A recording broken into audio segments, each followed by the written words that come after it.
Good morning friends. 1 મિનિટનો સંદેશ. Right, આપણે જૂનો કરાર સમજી રહ્યા છે. જૂના કરારને કઈ રીતે આપણે ઇઝી બનાવી શકીએ સમજવાને માટે, એના માટેનો આપણો પ્રયત્ન ચાલુ છે. Right, homework I hope so તમે કરી રહ્યા છો. ઇઝરાયલના 20 રાજા અને યહૂદાના 20 રાજાનું તમે લિસ્ટ બનાવી રહ્યા છો. રાઈટ, એમના નામ શું હતા, કયા કુળમાંથી આવે છે, સારો હતો કે ખરાબ રાજા હતો, ઈશ્વરને આધીન રહ્યો કે ના રહ્યો, રાઈટ, કેટલા વર્ષ રાજ કર્યું, એનું લિસ્ટ તમે બનાવી રહ્યા છો. રાઈટ, અને એ હોમવર્ક આપણું 3 દિવસનું છે. હોપ સો તમે ઝડપથી આગળ વધી રહ્યા છો. પણ એ સાથે સાથે આપણે સમજતા જઈએ પ્રબોધકોના સંદર્ભમાં પણ. રાઈટ, જો તમે પ્રબોધકોનું લિસ્ટ પણ જોડે જોડે બનાવતા જજો તો ખ્યાલ આવશે.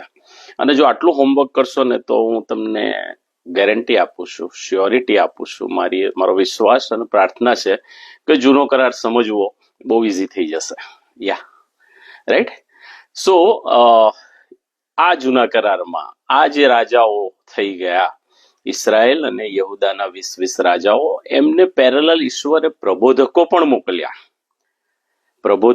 પણ મોકલ્યા કે જેથી એમને ખરા ખોટાનું ભાન કરાવે, ઈશ્વરનો અવાજ સંભળાવે અને ઈશ્વરનું આયોજન જણાવે.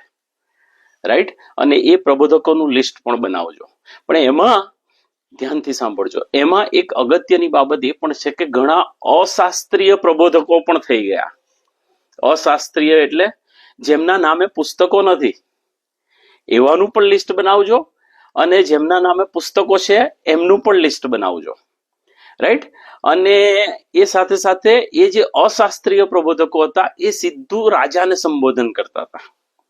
જ્યારે પેલા શાસ્ત્રીય પ્રબોધકો હતા, એટલે કે જેમના નામ પર પુસ્તકો છે આજની તારીખમાં, રાઈટ, બાઇબલની અંદર, રાઈટ, એ લોકો રાજાઓને સંબોધન કરતા હતા અને પ્રજાને સંબોધન કરતા હતા. રાઈટ, એનાથી આગળ વધીને જોઈએ તો એ જે અશાસ્ત્રીય પ્રબોધકો હતા બહુ લિમિટેડ છે, આંગળીના વેઢે ગણી શકાય એટલા છે. તમે લિસ્ટ બનાવશો તો તમને ખ્યાલ આવશે. રાઈટ, એ બધા જ રાજા, એ જે બધા જ પ્રબોધકો હતા એ મહેલમાં જઈને રાજાને સંબોધન કરતા હતા.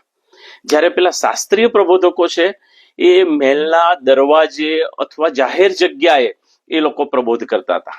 બરાબર.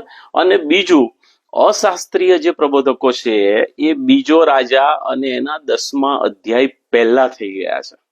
બીજો રાજા અને એના 10મા અધ્યાય પહેલા થઈ ગયા છે. અને પછી જે બધા પ્રબોધકો થયા, રાઈટ, એ બધા શાસ્ત્રીય પ્રબોધકો થયા. સમજવાના માટે પ્રયત્ન કરજો, આ વારંવાર સાંભળજો તો જ ખ્યાલ આવશે. અશાસ્ત્રીય પ્રબોધકો એટલે જેમના નામે પુસ્તક નથી પણ એમનો ઉલ્લેખ બાઇબલમાં છે. રાજાઓના સમયગાળામાં એમનો ઉલ્લેખ છે, રાજાઓને એમણે પ્રબોધ કર્યો. રાઈટ, હું નામ નહીં આપું, નહીં તો પછી બહુ ઇઝી થઈ જશે અને તમને અભ્યાસ કરવાનું નહીં ગમે, અથવા તમને એમ થશે કે બધું રેડીમેડ મળી ગયું. પણ હું ઈચ્છું છું કે તમે જાતે શોધો. રાઈટ, અને એટલા માટે આ ઇનપુટ્સ તમને હું આપું છું. બરાબર. પણ એ બધામાં ઈશ્વરનું આયોજન હતું. યાદ રાખીએ, જીવનના સારા નરસા પ્રસંગોમાં ઈશ્વરે તમને ને મને આ સૃષ્ટિ પર જન્મ આપ્યો છે, એટલે દરેક બાબત પર ઈશ્વરનો અધિકાર છે, દરેક બાબત પર. અને એટલે અયુબ કહે છે કે હું ઈશ્વર પાસેથી સારું જ સ્વીકારું, નરસું ના સ્વીકારું. રાઈટ, હા. અને એટલે જીવનની ગમે તેવી પરિસ્થિતિમાં આવે પણ ઈશ્વર સર્વોપરી છે, એ આપણે યાદ રાખવાનું અને ઈશ્વરના નામને ધન્યવાદ આપવાનો. Right, May God bless you. આ સમજવાને માટે પ્રભુ તમને પુષ્કળ કૃપા આપે, મારી પ્રાર્થના અને મારા વિશેષ તમારી સાથે છે. મે God bless you. Have a good day. Bye bye. Take care.